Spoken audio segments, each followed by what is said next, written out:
इमलियात के रास्ते पर चलना और राह सलूक पर चलना, राह तरीक़त पर चलना, ये दोनों रास्ते अलग अलग हैं। राह तरीक़त में चलना और राह सलूक में चलना इतना आसान नहीं। कुछ चीज़ों को समझना हमारे लिए बहुत ज़रूरी है।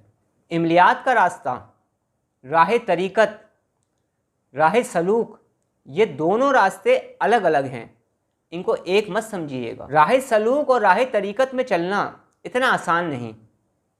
आप तमाम बुज़ुर्गों की ज़िंदगी की तरफ नज़र डालें और देखें कि जब वो राह तरीक़त में आए, जब वो राह सलूक में आए, तो कितनी मुश्किलात से वो गुज़रे हैं, कितने मुजाहिदात उन्होंने किए हैं, कितनी रियाज़ात उन्होंने की है।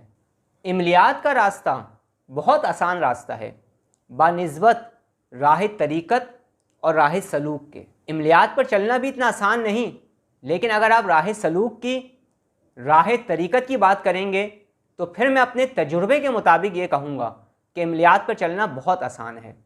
इमलियात का रास्ता बहुत आसान है बानिस्बत राह सलूक के।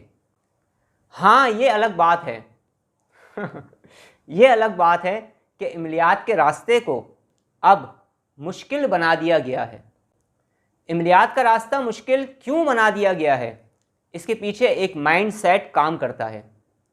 अगर आप इस हकीकत से रोशनास होना चाहते हैं, इस हकीकत को समझना चाहते हैं कि आखिर आजकल के दौर में इमलियात का रास्ता क्यों मुश्किल बना दिया गया है, तो इसके लिए आप थोड़ी सी तहकीक करें।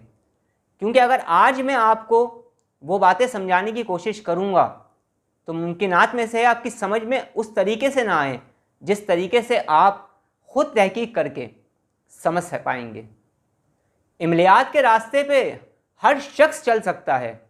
इमलियात एक फ़न है, इसे हर कोई हासिल कर सकता है। जिसकी दाढ़ी है वो भी हासिल कर सकता है, जिसकी दाढ़ी नहीं है वो भी हासिल कर सकता है। लेकिन राह सलूक पर सिर्फ़ मर्द मुजाहिद ही चल सकता है।